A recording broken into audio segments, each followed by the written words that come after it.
healthcare partner. With the World Wide Web and social media ensuring that all information is available to us at the click of a button, it has proved to be a boon in many areas. Unfortunately, however, this can also lead to the spread of false information very rapidly. In fact, it is said that a falsehood spreads round the world before the truth can tie its shoes. Even the health sector is not spared of this, and media abounds with false information and myths about our health. Especially in the case of chronic disorders like diabetes, there is a lot floating out there, and it is very difficult for public and patients to figure out what is the truth and what is a myth. To answer these questions for you, to bust some prevailing myths in the media about diabetes today, we have a distinguished panel of experts. To my left is Dr. Anantaraman from Bangalore, consultant endocrinologist at the Magna Centers. Next to him, we have Professor Balram Sharma, who is an associate professor of endocrinology at the well-known SMS Medical College in Jaipur. Welcome to the show. We have Professor Sanyal from Kolkata, well-known endocrinologist and senior consultant in the city of Calcutta. And we have Dr. Sushil Jinder, who is professor at the People's Medical College, Bhopal, and a senior endocrinologist well known across the country. So we really have people from across the country, and as we were chatting, we realized that we are all facing the same kinds of misinformation that is spread amongst our patients. So let's go over it one by one and try and bust at least some of those myths today. Let's start with you, Dr. Anantaraman. One of the things that is floating around in social media a lot these days is that the diagnosis of diabetes has changed. I think I get this almost every day as a message. And actually sugars of 250 milligrams now are considered normal. What is the truth? You want to tell us about that? So I'll start with the facts. When you look at a diagnostic criteria for diabetes, a fasting blood glucose of more than 126, equal to or more than 126, and a post-glucose level of more than 200 milligram per deciliter is considered diabetes. And these criteria have remained the same for the last 20 years. These were first introduced in 1997, and these were introduced after prolonged study of thousands of individuals over decades.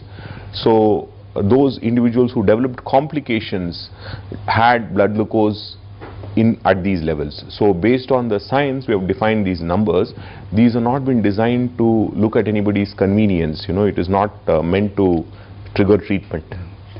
So I think it's a very important point. You know, doctors can't just change the criteria for diagnosing diabetes when they feel like. It is a series of studies done over decades, and a change in criteria requires a lot of homework. So the criteria are not changed. What you're hearing is wrong. A blood sugar of 250 is not normal. And if you use HbA1c, that is the 3-month average of blood glucose, what is the cutoff there, doctor? The cutoff there is 6.5%. And this criteria was also introduced about 10 years ago. So they have not changed ever since. We move to the next question with Dr. Sharma. Yes. You know, another very common myth is that you can cure diabetes. Everyone looks for a cure. So, and you know, you take this churran or this chutney and you can actually get rid of diabetes. What is the truth about that? Yes, sir. So this is a common myth and common question from the patient we are seeing regularly. The information given by your relative, by your friend, they are regularly seeing that, okay, he has tried it, I have seen out on this particular platform of the social media. But the truth is that you can cure the diabetes only in the initial phase if you are having the diabetes, like pre-diabetes if you are having, or if you are obese and your doctor has decided to go for bariatric surgery, then in certain cases the diabetes can be cured or reversed. Otherwise, you have to be on medicine, lifestyle modification and the treatment suggested by your doctor. And the diabetes most of the time has to be there, and the treatment has to be there in various meanings. That cannot be cured in every case. So don't believe on these therapies before if you are trying to go for these therapy, consult your doctor first. Otherwise, the benefit will be there or not, we are not sure, but in fact there might be some harm also. So you should trust only your doctor's advice, and you should not trust on these false messages. I think it's a very important message, because there are so many advertisements saying that you can reverse or cure diabetes, Yes. and there is no magic cure. There is So no don't magic. try to look for a magic cure for diabetes. It's not going to happen. We move to the next question, and that is to Dr. Sanyal. And that question is about, diabetes is a lifestyle disorder. And moment you are diagnosed with diabetes, you feel that, it's a lifelong restriction, and I'm kind of trapped in this. So if you are diagnosed with diabetes once, you can't lead a normal life? This is again a very important myth which is going around, that having diabetes does not prevent a person from carrying out normal activities. They can be as normal as any other healthy person. So even most of the societies have actually now advocated to remove the term diabetic as a tag to any patient who has diabetes. So basically diabetes is a lifestyle disease. One need to follow a healthy lifestyle. They need to exercise regularly, which everybody should do. They need to stop smoking. They need to limit intake of alcohol. They need to have a healthy diet in forms of vegetables, fruits and pulses and whole grains, and also avoiding fat and high calorie foods. And they need to regularly follow up with the doctors to take regular medications for their diabetes, for blood pressure and cholesterol, to prevent the complications. So it's basically sticking to a normal healthy lifestyle which everybody should follow. A very important point you're making, that it's not specific for diabetes, it's for health. So whatever you do for your health is what you have to do for your diabetes, that's all. So sometimes diabetes can be a trigger for better health, because you're following a better lifestyle. One other myth, popular myth, Dr. Jindal, as you're well aware, is that people are scared of medication. People are scared of putting external things into their body. And they think, I'll get addicted to the medication. What is your feeling about diabetes and medication? See, diabetes is a progressive disease. And as disease progresses, there is less and less secretion of insulin from pancreas. So at some stage of the disease, you need some medications, and these may be medicines which can potentiate the action of available insulin. These may be medicines which can squeeze in more insulin from the pancreas, or it may be insulin itself. So if you are not taking these medications, your glucose levels remain high for prolonged duration of time. This is definitely going to produce some damage in the body, and all complications of the diabetes may happen. So this is not question of any addiction. This is the need of the body. We need to control glucose, and this is why we are giving the patient required medicines. So if doctor suggests they must take medicines, there is no question of any addiction. This is needed to control their blood glucose. So the importance of medicines in such a condition cannot be overemphasized. If you have been advised medication, it is very important that you take it and don't think of it as something that is your enemy. You have to fight the malady, not the medication. Continuing the medication further, to Dr. Anantaraman. And that's about the ultimate medication about which every patient is worried, and that is insulin. So what is the story about insulin? Should people with diabetes use insulin, not use insulin? What is the story there? Like Dr. Jindal pointed out, insulin is also a form of treating, as a form of medicine to treat diabetes. When other medication do not work, despite giving the highest possible dose, we may have to go to insulin. So insulin is a hormone that is secreted naturally from our body, and it is the most natural form of treatment, and of course it's also the most effective. And it is not true that once you're on to insulin, you will always remain on insulin. There are several situations like pregnancy, hospitalization for procedures, and acute infections. In these scenarios, we actually use insulin for a short while and then go back to the oral medication. But even in a situation where you actually have to take insulin, nowadays the insulins are very safe, easily injected and painless. So you do not have to worry about having to take insulin. Do take insulin if your doctor recommends it. He knows best. Fantastic, great advice for everyone. If your doctor recommends insulin, don't run away from it. On that note, we take a short break. We'll be right back.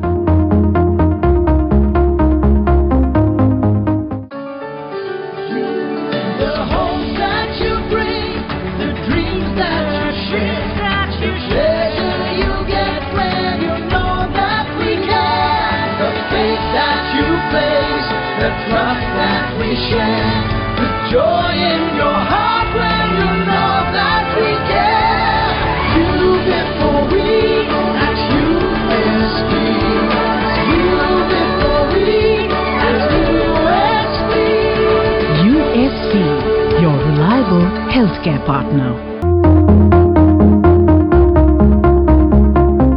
Welcome back after the break. We now move to Dr. Sharma, and another common myth is that I don't have a family history, so I won't get diabetes.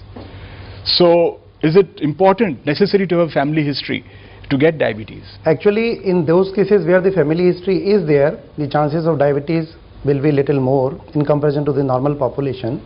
But that is not required every time. Means if there is no person in your family who is known to diabetic, still you may develop diabetes, because diabetes is a multifactorial etiology is there in the diabetes. So various other factors may ultimately lend it up to the causation of the diabetes. And even in the absence of the family history, you may have diabetes. So don't deny that no, there is no family history in my diabetes, I cannot have. This is not truth. So as you said, genetic predisposition is important, but it is not always mandatory, and many times you will find people with no family history, as you said, especially if they are putting on weight, especially if their lifestyle is poor, they can get diabetes even without a family history. Yes. Dr. Sanyal, another important one, very relevant actually, is nowadays we are seeing diabetes occurring at a younger age in our patients, as you know, and many women have to go through pregnancy after that, or want to go through pregnancy, desire a child. So is pregnancy possible for women with diabetes, or it is like not allowed? Pregnancy is absolutely possible in women with diabetes. Not only normal pregnancy, even we are having so many patients with IVF pregnancy as well, having absolutely normal and great outcomes. The most important thing which we must remember when a lady with diabetes is going for pregnancy is that the pregnancy should be planned. It should never be an unplanned pregnancy. That's the most important thing. Because before going for pregnancy, the lady should actually come to the doctor who is treating her, get the glucose well controlled, the HbA1c should be at least less than 6.5 preferably, and also possibly need to change the medication, especially one need to change the oral tablets to insulin, and probably with lifestyle, and one can allow metformin to some extent. And during pregnancy also it is essential to monitor the glucose levels as well as to keep the glucose under control with insulin, and that can lead to a very good outcome. Another important thing which one should be careful with regards to is monitoring for any retinopathy, that is eye changes, and also for any kidney changes during pregnancy, and it should be done in each trimester of pregnancy. Encouraging information. Pregnancy in women with diabetes in this day and age is not a problem so long as it is planned and under expert supervision, and we get very good outcomes. Dr. Jindal, for you, something that, you know, diabetes is called sugar, you know, in common parlance. So what is the link between eating sugar and getting diabetes? Okay, see, sugar intake and diabetes, they don't have a direct link, but if somebody is genetically prone to develop diabetes and is leading an unhealthy lifestyle, any calorie-rich food will lead to obesity and more chances of developing diabetes. So there is an indirect link that if you are eating more calories in the form of sugar, then you become more prone to become, particularly those who have a family history of diabetes who are genetically prone. But if somebody is leading an unhealthy lifestyle, eating many calories and not following any exercise program, he can develop diabetes in spite of not having sugar also. So sugar otherwise also is not a healthy thing for a healthy person also. So it's always better to reduce sugar and carb intake in our diet. But it's not necessary that all people who take excess sugar will develop diabetes, or who do not take will not develop diabetes. Said it perfectly, sir. There's a very, very important answer for all of us. Is the next question to Dr. Anantaraman. I would request you to clarify about fasting, because in India someone is fasting for something or the other every day. It's either a weekly fast or a 1 week of fast or 1 month of fast during Ramzan. During Navratri is 9 days of fast. So should people with diabetes actually be fasting at all, or we should just say no, you cannot fast? I would start by saying that for most people with diabetes, fasting is okay if the doctor recommends it. I mean, if you need to get it cleared with your doctor before you go on a fast, that's the one thing. If you have a very complex regime of treatment of diabetes, or if you're uncontrolled, then fasting may not be prudent for you. If you're having to take insulin several times, and if your blood glucose is not under control, fasting may not be the thing for you. But if you do have your sugars under control and you are well treated, then you need to make some changes to your treatment before you go on a fast. So fasting is okay as long as it's supervised for most of the patients with diabetes. This has also been made possible, as you all know, by the advent of newer drugs. With the newer medications for diabetes, the risk of getting a low blood sugar, which is the main fear during fasting, is much less. Yeah. An important point for fasting, of course, is the fact that what do you eat during the fast. So it is good to advise people during Navratri, during Ramzan, to have the right kind of food when they break their fast. Because at that time, if you have pure carb or pure fried food, then all the efforts will go waste. The other question to Dr. Sharma now is about this story of borderline sugars. Okay. People don't like the word diabetes or even mild diabetes. They like to say borderline sugars, not really diabetes, So what is the story of borderline sugars? So the actual meaning of borderline sugar is the pre-diabetes. In medical terminology, we used to say this is pre-diabetic. And sometimes the patient is in the dilemma that no, there is no problem to me. But one should not forget, and he should remember, that this is the time to act. In fact, this is not the time for the ignorance. Because if you are ignorant, if you are not changing your lifestyle, if you are not changing your dietary habits, or if you are overweight and you are not decreasing your weight up to these standards, then definitely you are going to land into the frank diabetes. And at the same time, there are evidences that whatever complication we use to listen about the diabetic story, like macrovascular complications, microvascular complications, they may start happen right from the time of pre-diabetes. So you have to start changing your lifestyle, you have to start changing your food habits or your weight, if that you are in the overweight category or obese category. And this is the time where we can revert from the pre-diabetes to the normal conditions. So fantastic. By and large, pre-diabetes or borderline diabetes is not an indication of medication. And actually, as you very correctly pointed out, it's a window of opportunity. Yes. Where you can get in really and pull yourself back towards safety instead of sliding down the path towards mild or severe diabetes. Then we move to Dr. Sanyal. Again, coming back to medication. So one of the myths two of the myths have been cleared. Medication is not our enemy. Insulin is safe. But once I am controlled, why should I continue medication? So this is something we face every day in our practice. That is, patients come back to us, they say my blood sugars are controlled, my blood pressure is controlled, my blood cholesterol is controlled. Why do I need to take blood sugar medicines? Why do I need to take blood pressure medicines or cholesterol medicines? It's very important to continue with the medications, because these medications, whether it is blood sugar medications, blood pressure medications or blood cholesterol medications, they prevent the complications. That is, they prevent damage to the eyes, to the kidneys, to the nerves. They prevent heart attack and stroke. So it's essential to continue with the medications, regular monitoring of your conditions and parameters with the doctors, like blood sugar, blood pressure and cholesterol, and adjustment of the medications is also necessary from time to time, because diabetes is, we must remember, is a progressive disease.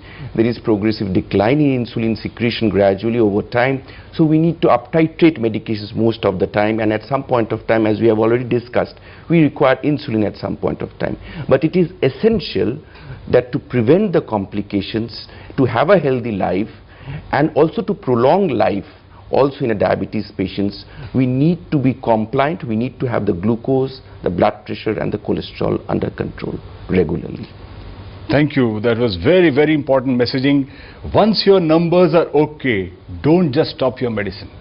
You know, and again, leading from that question, Dr. Jindal, to you is, why should I take all this when I'm feeling fine? And I'm feeling fine, you say, you know, I'm sure my sugars are also fine. You say they might be high, I don't believe you. I think I'm fine. So what is this connection between how I feel and my actual sugar levels? What happens is that once your sugars are high for very long time, your body gets adjusted to that level and you feel fine. But remember that diabetes may remain asymptomatic for a very long duration of time, and even in diabetics, unless sugars are very high, the symptoms may not develop. And we are not here to treat the symptoms only. We need to correct the numbers also. So we have some set points that till this we should have fasting level, till that we should have postprandial levels. So if we can control, we will definitely prevent the long-term complications of diabetes. So it's very important that all patients with diabetes should regularly get their glucose checked at various points of time in the day. It's not just fasting level is okay, then I'm okay for all 24 hours. So this is very important message, that they should monitor themselves very regularly. So I think you made a key point that all of us struggle with. Patients say that you're only looking at my numbers actually, because I'm feeling fine, why should my numbers matter? But diabetes, blood pressure, cholesterol are about numbers. And if you don't get your numbers right, you will end up with complications, as you so rightly pointed out. I'd like to thank all of you for an absolutely wonderful discussion, and I hope viewers will realize that what doctors tell them is in their interest. And what you read on the media, social media and others all the time, much of it may actually be not written by authenticated or qualified people. And therefore it's important, before you change your management or make a plan to completely go off track and follow what is written on media or what is told by your friends or relatives, please check with your doctor. He will tell you what is in your best interest. Thank you very much.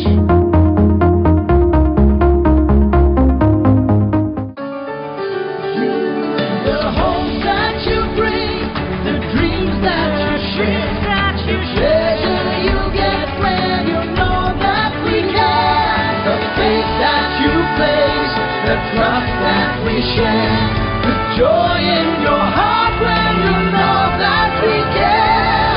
You before we, that you is we. You before we, that USP. USP, your reliable healthcare partner.